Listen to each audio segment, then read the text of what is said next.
जय माता दी दोस्तों, हमारे चैनल में आप सभी का स्वागत है। दोस्तों, हम जानेंगे और नवरात्र में किए जाने वाले चमत्कारी उपाय। दोस्तों, हर व्यक्ति चाहता है कि उसे इस संसार में सभी सुखों की प्राप्ति हो।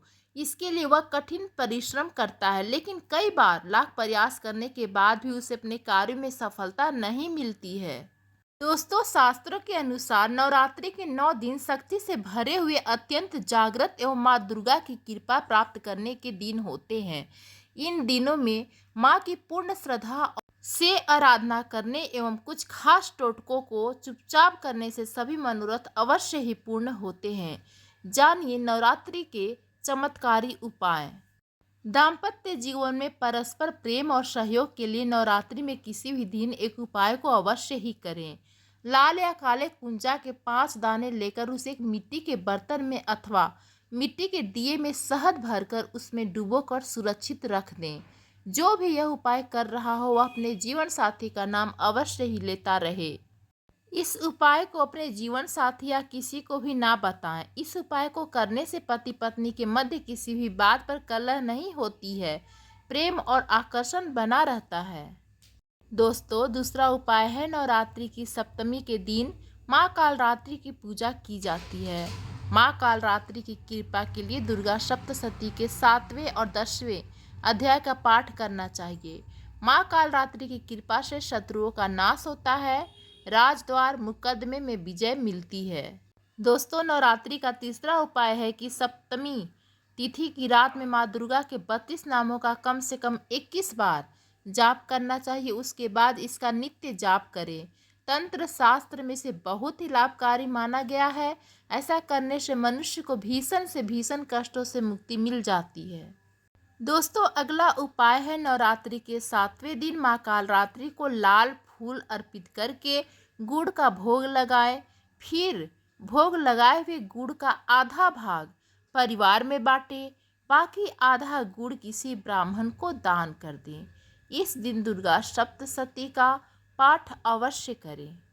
दोस्तों, अगला चमत्कारी उपाय है नवरात्र के शनिवार को सूर्योदय के पहले पीपल के 11 पत्ते लेकर उन पर राम नाम लिखकर इन पत्तों की माला बनाकर इसे हनुमान जी को पहना दें। इससे कारोबार की सभी परेशानियां दूर होती हैं। यह प्रयोग बिल्कुल चुपचाप करें। अगला है दोस्तों, यदि किसी जातक का लाख प्रयासों के बावजूद भी कर्जे से पीछा नहीं छूट रहा है तो वह नवरात्रि में माँ के श्री चरणों में 108 गुलाब के पुष्प अर्पित करें। दोस्तों, इसके आगे है प्रातः माता की पूजा के समय 1.25 किलो साबुत लाल मसूर लाल कपड़े में बांधकर अपने सामने रख दें। घी का दीपक जलाकर माता के किसी भी सिद्ध मंत्र का 108 बार जाप करें। पूजा समाप्त होने के पश्चात मसूर को अपने ऊपर से 7 बार घुमाकर किसी भी सफाई कर्मचारी को या पंडित को दान में दे दें। इससे माता की कृपा से कर्जे से छुटकारा मिलने का रास्ता बनने लगेगा। अगला है फ्रेंड, यदि किसी व्यक्ति के ऊपर कर्ज है और लाख चाहने के बाद भी उतर नहीं पा रहा है तो वह जीवन भर का एक नियम बना ले कि उसे नित्य चींटियों को शक्कर मिलाकर आटा में किसी पेड़ के नीचे या जहां पर चींटियों का बिल है वहां पर डालना है। इस प्रयोग को लगातार करते रहने से कर्ज समाप्त हो जाता है। फिर इतनी आमदनी होने लगती है कि कर्ज को भविष्य में लेने की जरूरत नहीं पड़ती। इस प्रयोग को अगर किसी भी शुभ मुहूर्त नवरात्र में किया जाए तो इसका शीघ्र ही फल मिलता है। दोस्तों, नवरात्र में दिल खोलकर आप अपनी श्रद्धा और सामर्थ्य के अनुसार दान पुण्य करें। इन दिनों आपके द्वारा दान पुण्य करने से उसका अच्छा फल प्राप्त होता है। आप प्रतिदिन छोटी कन्याओं को कोई न कोई उपहार अवश्य दें। अपने माता पिता, बहन भाई और पत्नी को भी कोई न कोई उपहार देकर चकित जरूर करते रहें। गरीब और असहाय की मदद करने का मौका तो बिल्कुल भी न गंवाएं। यकीन मानिए उन सभी को मुख से आपके लिए शुभ वचन निकलते ही रहेंगे। आपने नवरात्र में माता रानी को अपने घर पे बुलाया है, उनको स्थान दिया है, उनको स्थापित किया है। इसलिए सुबह शाम जो भी घर में भोजन बनाए सबसे पहले उसका देवी माँ को भोग लगाएं। उसके बाद ही घर के सदस्य उसका सेवन करें। याद रहे, माता या किसी भी मेहमान को भूखा न रखें।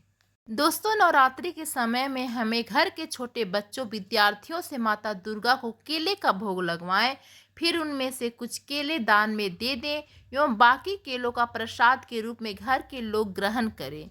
इससे बच्चों की बुद्धि का विकास होता है। दोस्तों, नवरात्र के सोमवार शनिवार के दिन शिवलिंग पर काले तिल और जल चढ़ाएं।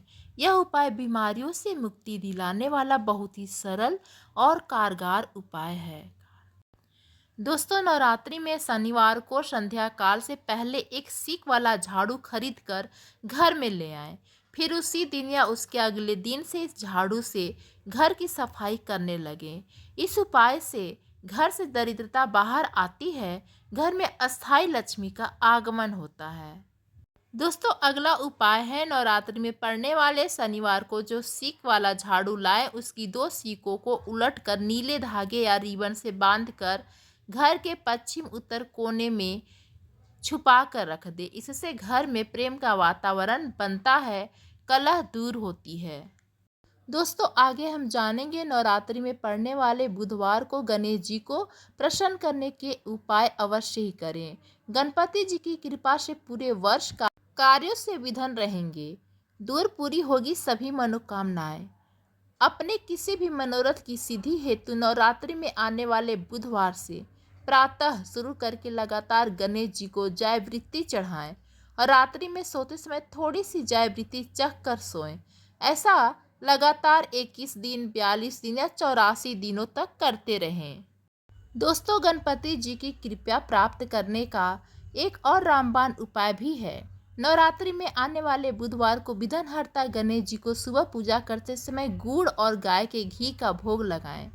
फिर पूजा के बाद घी को अच्छी तरह से गुड़ पर लगाकर उसे ताजी बनी रोटी पर रखकर किसी गाय को खिला दें।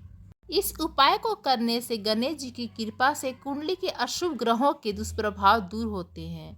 जीवन में सुख, समृद्धि और प्रसन्नता की कभी भी कोई कमी नहीं रहती है।